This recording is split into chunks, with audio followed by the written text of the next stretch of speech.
Step into a Roman temple and a powerful wave of scent washes over you. This was not a quiet, sterile space, but a vibrant world of aroma where every smell had a purpose. We're about to reconstruct the complex olfactory landscape of these ancient sacred spaces. Think of this as a historical scratch and sniff adventure, a journey to discover what the air itself can tell us about Roman beliefs and daily life. By the end, you will understand exactly how the Romans used smell as a direct line to communicate with their gods. We will uncover why the scent of burning fat was considered a prayer and how the richest perfumes became a tool of political power. What single aroma from the ancient world would you most want to breathe in for yourself? This sacred scentscape was a carefully orchestrated dimension of worship. Modern churches often feel quiet and clean, but a Roman temple was a living, breathing entity where the air itself was thick with meaning. Every scent carried a specific message, a non-verbal prayer rising directly to the heavens. The aroma of a ritual was considered the very breath of the divine, a tangible sign that a god was present and listening. The entire experience was built around four powerful pillars of smell. The most overwhelming source was the constant ritual of animal sacrifice, where the burning of fat and flesh on the altar created a pungent, greasy smoke believed to be the favorite food of the gods. Alongside this were the precious offerings of wine, grains, and incense, each contributing its own layer to the aromatic tapestry. The very building itself participated, with the stones, the wood, and the oils used in its upkeep releasing their own distinct background notes. And finally, the worshippers, the priests, and the political elite all added to the mix with their perfumes, oils, and the simple scent of their presence. This was not a random collection of odors, but a complex language spoken directly to the deities. The air in a Roman temple was first and foremost a greasy, heavy cloud. At the heart of this sacred space, the altar was a stage for a powerful and pungent ritual. Imagine the intense heat of the fire, the loud crackle of fat hitting the flames, and the thick, dark smoke that rose from it. This was the smell of sacrifice, the primary aroma the gods were thought to crave. A chosen animal, perhaps a white bull or a simple lamb, was led to the altar. Its slaughter was swift, but the burning of its offerings was a slow, sensory spectacle. The choicest parts, the fat-wrapped organs and long bones, were placed on the fire. The scent was not like a simple campfire. It was the rich, almost overwhelming smell of roasting meat, mixed with the distinct, acrid tang of burning hair and the profound, greasy quality of fat turning to smoke. This aroma was both deeply appetizing and spiritually profound. For the Romans, this wasn't just cooking. This smoke was a direct delivery service to the heavens. The rising scent was the prayer itself, a physical substance carrying the devotion of the people up to the gods. If the smoke rose straight and pleasingly, it was a sign the gods had accepted the offering. The entire community would breathe in this sacred proof of their connection to the divine, but this rich, smoky air carried another, sharper layer of scent. Beneath the aroma of roasting fat was the unmistakable, coppery tang of blood, a great deal of it. The sacrificial act began with a swift cut, and the resulting flow was not hidden away. It was a central, visceral part of the ceremony. Fresh, warm blood would pool on the stone altar, dripping to the ground and sometimes even splattering the robes of the attending priests. This metallic smell was potent and immediate, a stark reminder of the life that was being given. It was not a scent of horror, but one of profound gravity.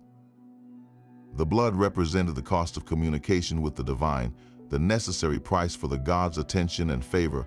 For everyone present, breathing in that iron-rich air was a physical connection to the ritual's most serious moment. It underscored the primal nature of the exchange, a powerful sensory signal that this was not an everyday event. This was a transaction of life and power, and the very atmosphere was charged with its evidence. Floating above the potent sense of blood and burning fat was a sweeter, more refined layer of aroma. This was the domain of frankincense and myrrh, the divine perfumes of the ancient world. These were not common spices, but incredibly expensive resins imported from distant lands like Arabia and Somalia. Priests would cast small nuggets of these precious gums onto the altar's fire. Frankincense released a bright, citrusy and pine-like smoke, a clean and uplifting scent that cut through the heaviness of the sacrifice. Myrrh offered a deeper, richer counterpoint, with its warm, slightly bitter, and medicinal aroma. Together, they created a complex and luxurious fragrance that was believed to be the very breath of the gods. This aromatic offering served a dual purpose. Spiritually, it was a direct and pleasing gift to the deities, a sign of ultimate devotion. On a purely practical level, the thick, fragrant smoke helped to mask the less pleasant smells of the ritual, the greasy smoke, and the metallic tang of blood. Burning these resins was a public display of wealth and piety. Every time a wealthy patron funded an offering of frankincense, they were not just praying, they were advertising their power and their commitment to the gods and the state. The aroma itself became a symbol of status, a perfumed prayer that everyone could smell. Beyond these imported perfumes, the air carried the distinct fragrance of local herbs, a more earthly counterpoint to the exotic resins. Among the most sacred was the bay laurel. When a priest tossed a bundle of its leaves onto the sacrificial fire, the scent was instant and powerful, a sharp, camphorous, almost medicinal aroma that cut through the smoke. This was not a gentle smell, but a crisp and cleansing one, deeply associated with the god Apollo and with victory. To smell burning laurel was to breathe in the essence of purification and triumph. It was the same scent that would have crowned a triumphant general's head, a living aromatic wreath of success. The Romans believed this pungent smoke could cleanse a space of spiritual pollution, making it fit for divine communication. Alongside this robust native leaf was a spice of unimaginable value, saffron. Priests would sometimes sprinkle its delicate crimson threads into the flames. The scent it released was subtle and complex, a unique blend of hay, honey, and a faint, almost magical floral note. This was the most expensive perfume on earth, worth more than its weight in gold. Its use in a temple was an act of extreme opulence, a direct and breathtakingly costly gift to the gods, but its power was believed to be immense. The Romans were so convinced of saffron's purifying qualities that they would scatter it in their theaters and amphitheaters, releasing this precious, hay-like fragrance into the crowds to cleanse the air of sickness and foul odors. In that sacred space, the combination of crisp, cleansing laurel and the luxurious, delicate scent of saffron created a layered aromatic prayer, one that spoke of both earthly victory and divine favor, a sensory offering as valuable as any statue or gem. This sharp, fruity scent of wine was a prayer in its own right. When a priest lifted a vessel and poured a stream of dark red liquid onto the altar, the reaction was immediate. Hitting the hot stones or the sacred fire, the wine would sizzle and steam, releasing a burst of aroma into the heavy air. It was the sharp, acidic tang of fermented grapes, a smell every Roman knew intimately from the taverna and the dinner table. But here within the temple, this ordinary, everyday fragrance was transformed. The steam carried the essence of the vineyard directly to the gods, an offering of the earth's bounty. This act, called a libation, was one of the most common and personal forms of devotion. The wine was not just a gift, it was a symbol of life, of celebration, and of the blood of the earth itself. To breathe in that tart, steamy vapor was to participate in a sacred exchange that connected the harvest, the community, and the divine. It was a familiar scent made profound, a reminder that the gods were present in the very fruits of daily labor. Amidst the sharp tang of wine and the heavy scent of sacrifice, another aroma offered a moment of pure golden sweetness. The smell of honey and beeswax filled the air with a gentle, comforting warmth, a stark and welcome contrast to the ritual's intensity. When a worshiper offered a piece of honeycomb or poured thick, golden honey onto the altar, the heat would coax out its rich, floral fragrance.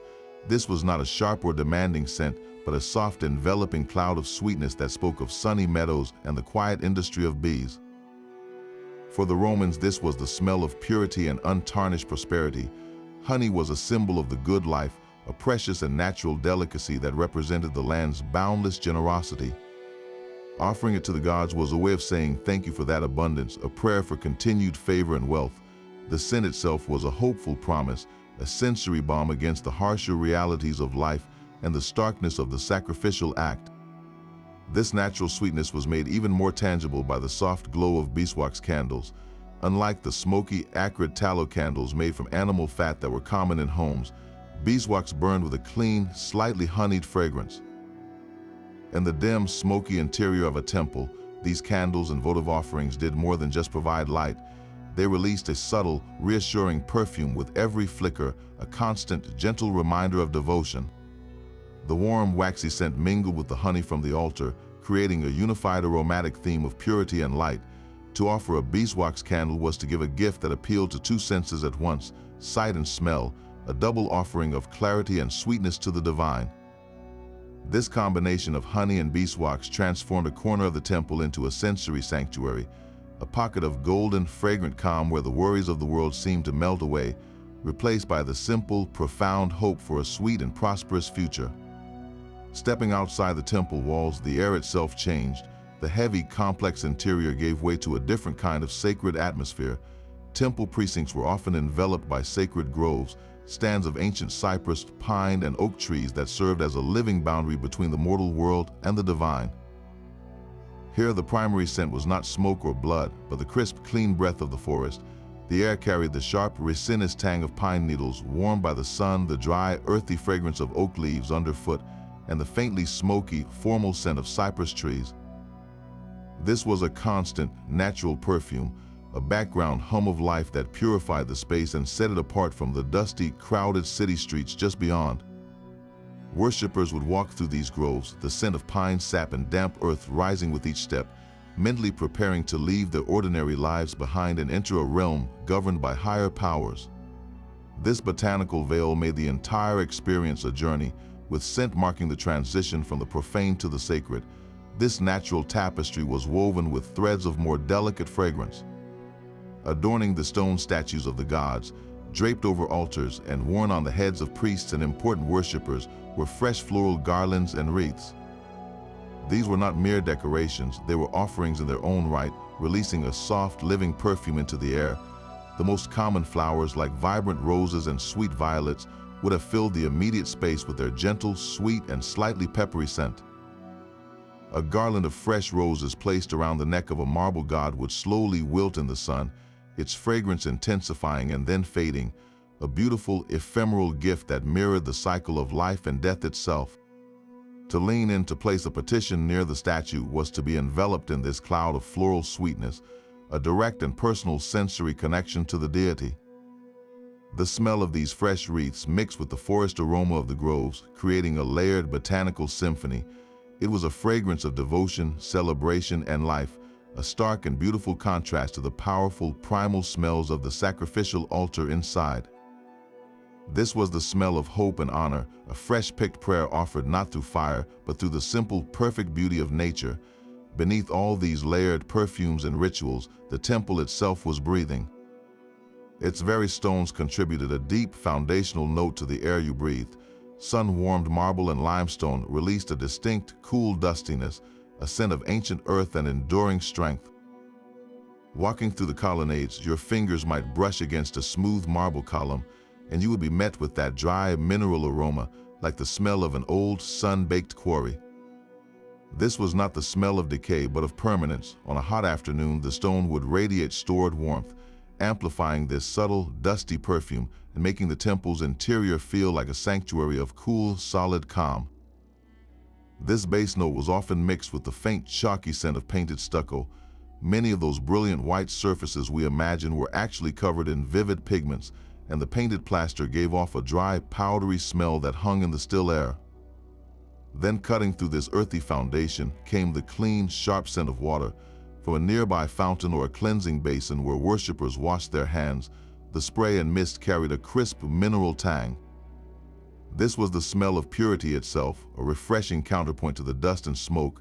The temple's own body, its stone skin and liquid veins, provided a constant, grounding aroma, a silent, sensory reminder that you were standing within a structure built to last for eternity. This human sea brought its own powerful scent, a living, breathing layer added to the temple's air. Picture the festival crowd, a dense throng of citizens from every walk of life. The air grew thick with the distinct musk of unwashed bodies and coarse wool togas. A garment worn all day in the sun absorbed the salt and grit of the city, releasing a warm, slightly animalistic fragrance when pressed together in the crowd. This was the honest, earthy smell of the Roman populace, a testament to long journeys and fervent devotion, but weaving through this potent human tapestry were threads of luxury. The wealthy elite gliding through the masses left a perfume trail in their wake. They anointed themselves with expensive oils, not the simple olive oil of the common man, but complex blends infused with rose, myrtle, or cinnamon. These were not light, alcoholic perfumes as we know them today, but thick, oily concoctions designed to cling to the skin for hours. Their purpose was twofold: to announce status and to mask the unavoidable reality of body odor in a world without modern hygiene. So with every movement, a rich senator would release a wave of spiced rose, a fragrant declaration of his importance that had to compete with the salty tang of the laborer standing next to him. The result was a complex human bouquet, a stark aromatic representation of Roman society itself, all gathered under the watchful eyes of the gods. In that sacred, crowded space, the scent of piety was inextricably mixed with the raw, unfiltered smell of humanity. Amidst the shifting aromas of festival days and quiet prayers, one scent never faded. In temples like that of Vesta, an eternal flame burned at the heart of Roman state religion. This was not the intermittent fire of sacrifice, but a constant, living presence guarded by the Vestal virgins. Its smoke was a different kind of offering, a steady, acrid perfume of burning wood that seeped into the temple's very soul. Day and night, the sacred hearth released a thin, gray plume. The smell was not the rich, greasy aroma of sacrificial fat, but the sharper, drier scent of carefully selected firewood. This smoke permeated everything, clinging to the priestess's robes, saturating the ancient stones, and hanging in the still air like a permanent breath. It was the smell of divine vigilance, a sensory anchor for the entire city. To breathe it in was to know that the gods were awake and watching, that the covenant between Rome and the divine remained unbroken. This constant, smoky backdrop made all other rituals feel temporary, while the flames sent promised permanence. Its acrid tang was the smell of Rome's eternity itself. Yet woven through this tapestry of sacred aromas were the undeniable sense of decay. For all their grandeur, these temples were real, physical places, and not every odor that hung in the air was a pleasing prayer. The powerful ritual of sacrifice, while spiritually profound, was also a messy business. After the choicest organs and fatty cuts were burned for the gods, the remaining carcass of the animal, the blood-soaked hide, and the less desirable parts were often left to be disposed of. On a hot afternoon, before these remains could be removed, the air near the altar could carry the faint, sickly sweet smell of beginning rot, a pungent reminder of the raw physicality of the ritual. Similarly, offerings of food, from baskets of grain to platters of fruit, were not always consumed by fire or priests immediately. Left too long in the sun, a bunch of grapes would begin to ferment, releasing a sharp, vinegary tang, while a loaf of bread could develop a fuzzy coat of mold, adding an earthy, musty note to the air. These were the smells of imperfection, the background hum of organic matter returning to the earth, even within the most sacred of spaces. Adding to this was the occasional whiff from the temple's water features. Ornamental pools meant for purification and beauty required constant upkeep.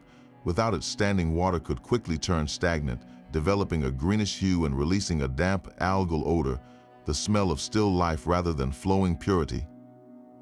This was the complex, complete reality of a Roman temple's atmosphere, a place where the sublime and the earthly coexisted, where the divine perfume of frankincense sometimes had to compete with the simple, honest stench of life itself. This deliberate aromatic saturation was a political statement in its own right. Within the imperial cult, the simple act of burning incense was transformed into a breathtaking display of state power. When citizens gathered to honor the deified emperor, the air did not just carry a hint of frankincense, it was choked with it. Priests would pour entire bowls of the precious resin onto the altar fires, creating a thick, opaque cloud of perfumed smoke that rolled through the temple. The scent was so potent it clung to your clothes and hair for hours, an unavoidable reminder of the ritual long after you had returned home. This was not merely a spiritual offering, it was a calculated sensory assault designed to overwhelm.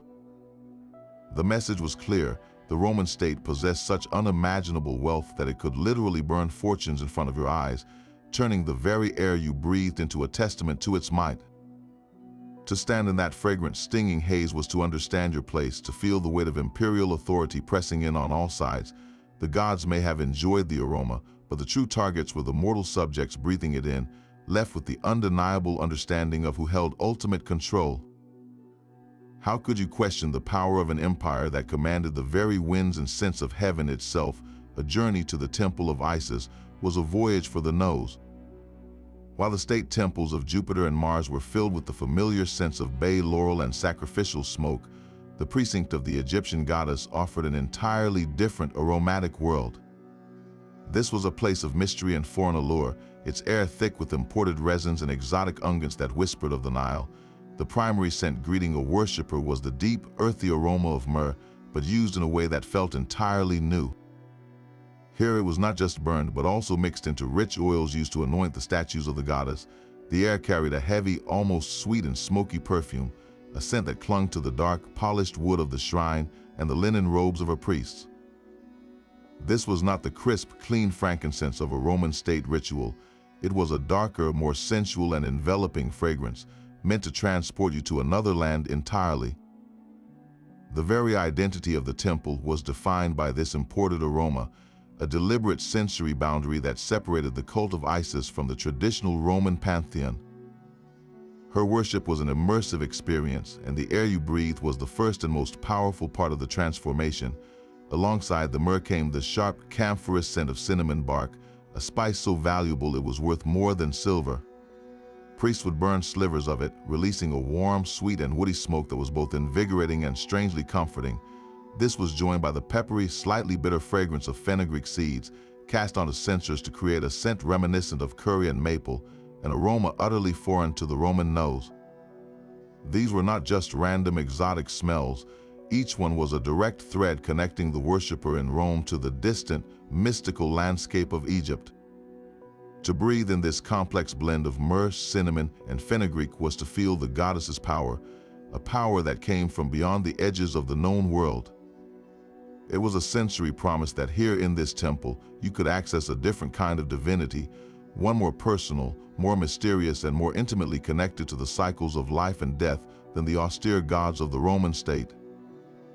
The air itself was her invitation, but the temple's aromatic world did not end at the altar. Tucked away in side chambers or displayed in niches, the treasury held a different kind of offering, one that spoke in the quieter sense of metal, wood, and cloth. Here the air was still and cool, carrying the distinct sharp tang of precious metals, rows of silver and gold votive statues, each one a prayer cast into solid form, released a faint, clean, metallic perfume into the space. It was the smell of cold, polished wealth, a scent that clung to the back of your throat. This was not the warm, living aroma of incense or sacrifice, but the enduring breath of devotion made permanent. Intermingling with this metallic chill was the earthy fragrance of aged wood. Countless inscribed plaques offered by grateful worshippers to fulfill a vow lined the walls. Made from oak or cedar, these tablets slowly released their own subtle perfume over years, a soft, dusty scent of dry grain and forgotten forests. It was the smell of memory itself, of promises carved into wood and left to mature in the sacred silence. And woven through it all was the delicate, almost imperceptible aroma of dedicated textiles. Richly embroidered cloaks, tunics, and veils, offered to adorn the cult statue of a god, would hang in the still air. These fine linens and wools, untouched by human wear, gave off a faint, dry fragrance, like ancient dust and faint floral traces from long-faded dyes. To stand in this room was to breathe in the ghost of 1,000 silent prayers, each object a story told not in smoke, but in the slow, patient scent of things that were meant to last forever. The sacred aroma of roasting meat did not simply vanish into the heavens. It often descended back to earth, transforming into a profoundly human and celebratory feast. After the gods received their smoky portion from the sacrificial fire, the remaining meat was frequently butchered and cooked for a public banquet. The air around the temple precinct would then shift dramatically, losing some of its sharp spiritual intensity and gaining the warm, inviting smells of a communal kitchen. The greasy smoke of the altar was replaced by the direct, mouth-watering scent of pork or lamb roasting on spits over open fires, seasoned with cumin, coriander, and garlic. This was the smell of divine favor made tangible, a promise of a full belly and social connection. Alongside the main course rose the comforting fragrance of fresh bread baking in clay ovens, a simple yeasty perfume that spoke of daily sustenance, now elevated by the occasion. Large cauldrons of lentils and beans simmered nearby, releasing an earthy, hearty aroma that mingled with the sizzling fat of the meat. This was no ordinary meal, it was a sensory sacrament. The line between the sacred and the profane blurred deliciously. as the same animal whose life had been offered to Jupiter was now shared among the people in his name. To breathe in this rich, savory air was to participate in the final, most joyful act of the ritual, a direct physical communion with both the god and your community. The temple for a few hours became the heart of the city's social life, its atmosphere charged not just with prayer, but with the unmistakable, unifying scent of a shared dinner. The very air within a Roman temple was a map of social standing. As you moved through the sacred space, the scent shifted dramatically, telling you exactly where you belonged in the hierarchy of worship. For the vast majority of citizens, the experience was an overwhelming immersion in the courtyard's powerful atmosphere. Here, packed shoulder to shoulder with the crowd, you breathed in the full, unfiltered force of the ritual. The metallic tang of fresh blood from the altar was sharp in your nose, mixed with the greasy, pungent smoke of burning animal fat. This was layered over the warm, musky scent of the crowd itself, a potent reminder of the shared, physical nature of the ceremony. This sensory barrage was the common Roman's direct, visceral connection to the divine, a powerful and democratic aroma that surrounded everyone equally. But for a select few, the sensory journey led inward to a far more exclusive and refined world. Priests and elite patrons would pass through the heavy curtains separating the courtyard from the inner chamber, the cella. Crossing that threshold was like entering another dimension of scent. The roar of the crowd faded, replaced by a profound quiet, and the chaotic mix of odors from outside was left behind. Inside the cella, the air was close, still, and intensely perfumed. Here at the very feet of the cult statue, the offerings were not the common fats and grains, but the most precious substances on earth. The primary scent was the pure, concentrated smoke of frankincense and myrrh, burning in golden censers. Without the wind to disperse it, this divine perfume hung in a thick, luxurious cloud, smelling of citrus, pine, and sacred spice. This was not the diluted aroma experienced by the masses, but the full, potent essence of the god's favorite breath. The elite did not just witness the ritual, they bathed in its most expensive component, an aromatic privilege that reinforced their status with every breath they took. This olfactory divide was a deliberate and powerful social signal. The common citizen in the courtyard experienced a religion of raw, shared power, a faith you could smell on your clothes for days. The elite inside the cella experienced a refined personal communion, a faith of luxurious, private aroma. Both were worshiping the same gods, but the very quality of the air they breathed marked an unbridgeable gap between them, a sensory boundary as real as the temple's marble walls. Before you could even approach the altar, you had to become clean. This was not just about washing off the dust of the city, it was a spiritual necessity, a ritual of transformation marked by its own distinct sense. The first step was the most fundamental, the smell of pure fresh water. At the entrance to the sacred precinct stood a large stone basin, a lautarian, constantly replenished from a spring or aqueduct. Here you would dip your hands and sometimes your face in the cool, clear liquid. The scent was crisp and mineral, a stark, clean fragrance that washed away the grime and the metaphorical pollution of the outside world. This was the smell of a blank slate, a sensory reset that prepared you to cross from the ordinary into the divine. But for more serious purification, the air carried a far sharper and more alarming note. In certain rites, priests would use sulfur, a yellow mineral known for its powerful cleansing properties. When a lump of sulfur was ignited, it burned with a strange blue flame, releasing a thick, acrid smoke that smelled like struck matches or rotten eggs. This pungent, choking odor was believed to drive away malevolent spirits and spiritual contamination. To be enveloped in that stinging, sulfuric cloud was a harsh but effective sensory baptism, a forceful purification that left no doubt you were being prepared for an encounter with a higher power. Interwoven with these scents was the herbal fragrance of burning rosemary and rue. Bundles of these purifying plants were often tossed onto small braziers. Rosemary released a pungent, pine-like and camphorous smoke, a vigorous and cleansing aroma that was thought to sharpen the mind and protect the soul. Rue, with its strong, bitter scent, was considered a powerful antidote to poison and evil influences. Together, their robust medicinal smells created a fragrant barrier, an aromatic curtain you passed through, leaving the profane world behind. This entire process, from the clean water to the sharp sulfur and the bitter herbs, was a journey for the nose, a deliberate, multi-layered ritual that used scent to scrub the spirit clean. ensuring you were worthy to step into the presence of the gods. The festival ended and the crowd dispersed, but the temple never truly fell silent. Its stones now held the memory of the celebration in a haunting, layered perfume. The air grew still and cool, filled with the ghost of what had been. The great altar, once a roaring beacon of fire and prayer, was now a mound of gray, cold ash. A faint, acrid scent of charcoal and spent offerings rose from it, a dry and dusty aroma that spoke of finality. But beneath that, if you stood close, you could detect the deeper, more stubborn smell of animal fat. Over centuries, countless sacrifices had soaked this essence into the very stone of the altar, a greasy, pungent perfume that no rain could ever fully wash away. It was the temple's foundational scent, the base note of all its rituals, now exposed and naked without the smoke to cover it. Scattered across the floor were the wilted remains of floral garlands. The vibrant roses and violets, so fragrant hours before, now lay limp and browning. Their sweet perfume had turned, becoming a sad, cloying scent of decay, a fragile reminder of the beauty and brevity of the celebration itself. Woven through this melancholy air were the last fading traces of the elite's expensive perfumes. The thick, spiced oils they had anointed themselves with lingered in doorways and near the now empty VIP benches, a phantom presence of wealth and status that was slowly evaporating back into the ordinary world.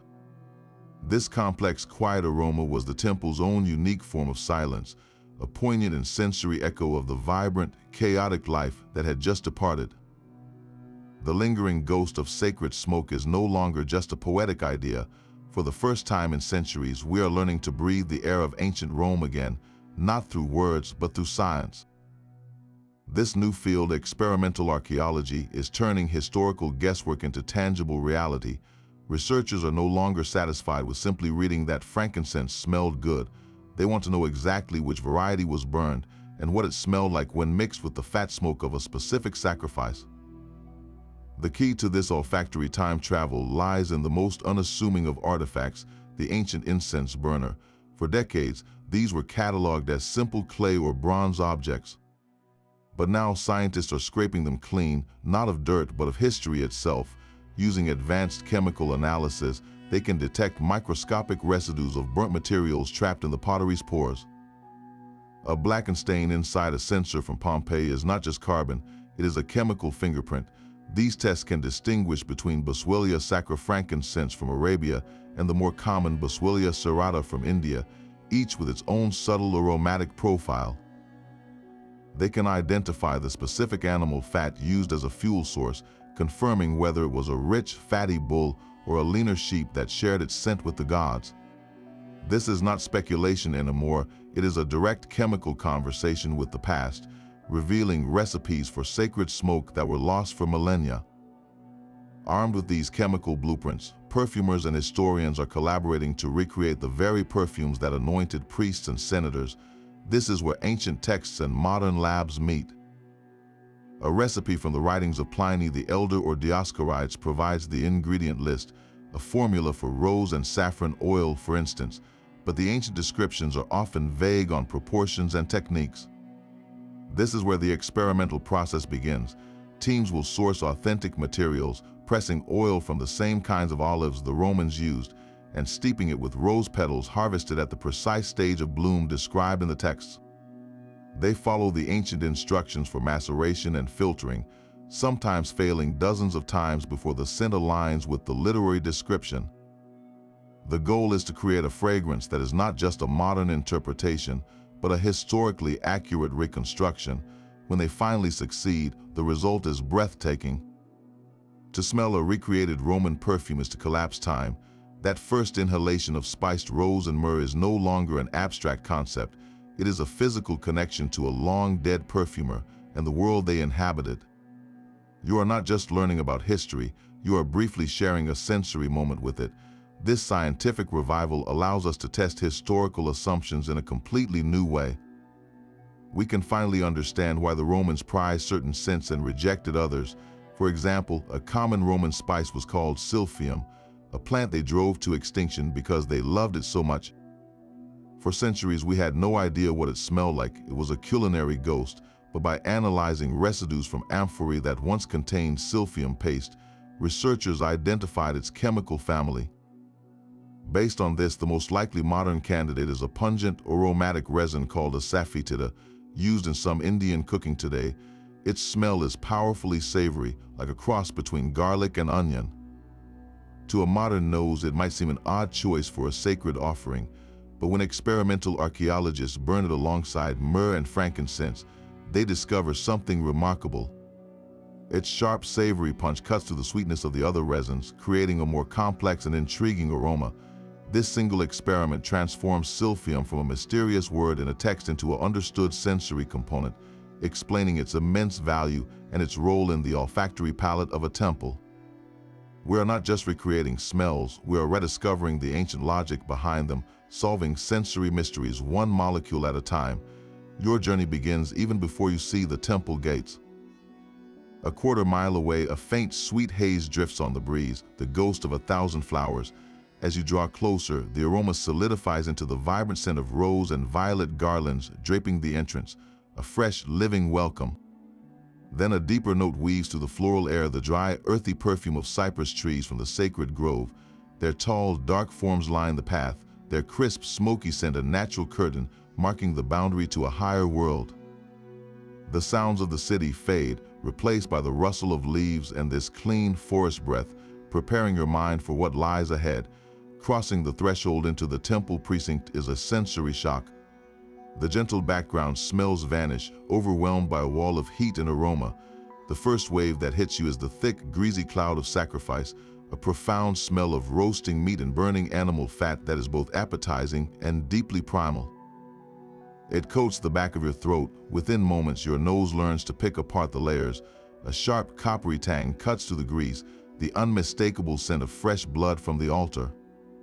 And floating above it all, the divine counterpoint, the bright, citrusy smoke of frankincense, a desperate and expensive attempt to sweeten the overwhelming reality of the ritual. You move through the crowd and the human scent of the congregation wraps around you. It is the warm, musky odor of wool togas warmed by the sun and countless unwashed bodies, a potent reminder of the shared, physical nature of this gathering. Then as a wealthy patron brushes past, your nose is ambushed by a sudden, luxurious wave of spiced rose perfume from their anointed skin, a fragrant announcement of status that is just as quickly swallowed by the crowd. Your eyes might water from the smoke, but this is the price of admission, the raw, democratic aroma of Roman devotion. If you are fortunate enough to be ushered toward the inner cella, the sensory world shifts once more. Passing through heavy curtains, you leave the chaos behind. Here, the air is still, hot, and intensely perfumed. The common smells of the courtyard are a distant memory. You are breathing the God's own air, a thick, unmoving cloud of pure frankincense and myrrh from golden censers. The scent is so potent it feels like a physical substance, clinging to your hair and tunic, a perfume privilege that marks you as separate from the masses outside. After the final prayer is spoken and the crowd begins to disperse, you step back into the sunlight, your senses reeling. The walk home is a process of slow decompression. The world outside the sacred grove smells oddly thin and empty, yet for hours, perhaps for the rest of the day, the temple refuses to release you. A subtle, smoky perfume clings to your clothes, a persistent reminder of where you have been. Every time you move, you catch a faint whiff of frankincense and burnt fat, a personal, scented souvenir of your encounter with the divine.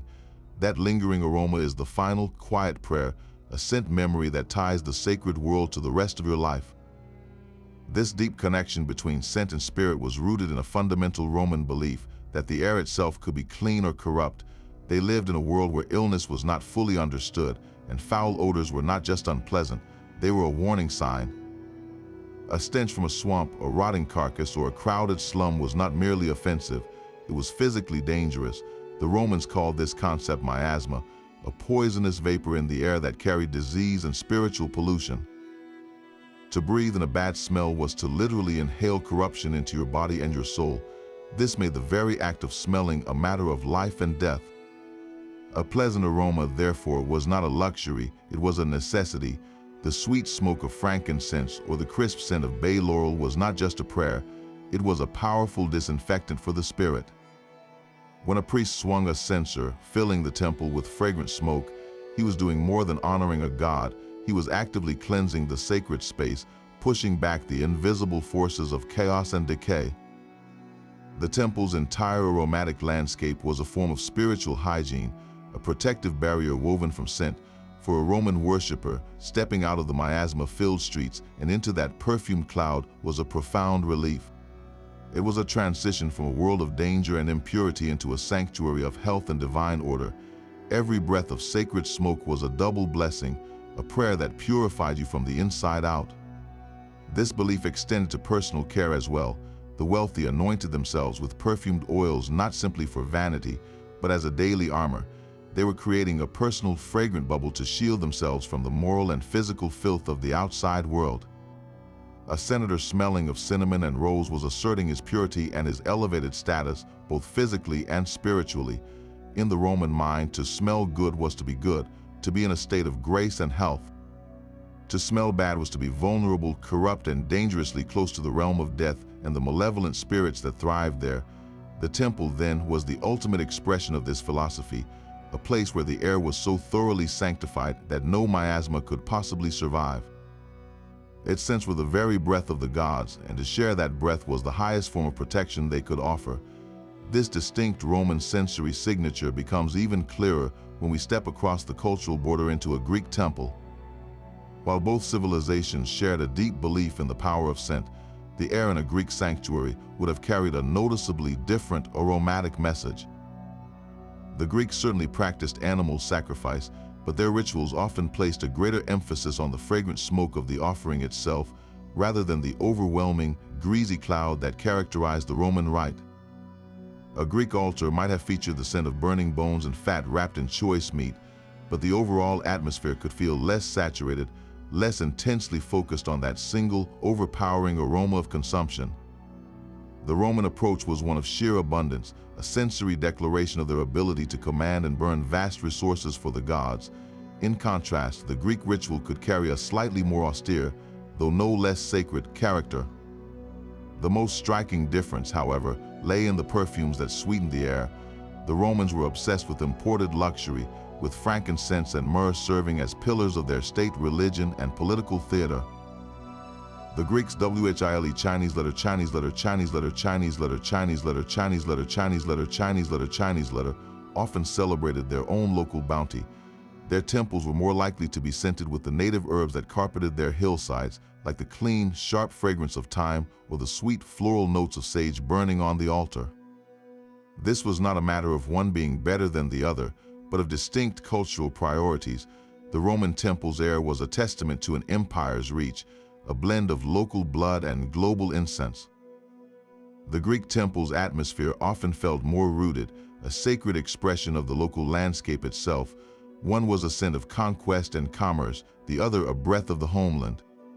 This aromatic contrast reveals a fundamental truth. The very air in a place of worship tells you not just what a people believed, but who they were. The Roman temple was far more than a collection of marble and stone. It was a living, breathing organism whose very air spoke a complex language. Every scent, from the divine perfume of frankincense to the primal aroma of sacrifice, was a deliberate form of communication. These aromas were not random background notes. They were active participants in the ritual, broadcasting messages of piety, power, and social standing to both gods and mortals. The air you breathed told you exactly where you stood, both physically in the temple and metaphorically within Roman society. It was a multisensory environment where divinity was not just seen in gleaming statues, but smelled in sacred smoke, and where political authority was asserted not only through speeches but through overwhelming clouds of expensive incense. This intricate scentscape reinforced the very foundations of the Roman world, connecting the earthy reality of blood and fire to the lofty ideals of purity and eternity. History is not just a story we read or ruins we see. It is an atmosphere we can almost reconstruct in our minds. It is a world of forgotten sensations waiting to be rediscovered. So we turn the question to you: if you could step back in time and breathe in just one aroma from an ancient Roman temple, which would it be? Would you choose the luxurious sweetness of saffron, the crisp purification of burning laurel, or the profound, greasy smoke of the altar itself? Share your choice in the comments below, and let us continue this sensory journey together.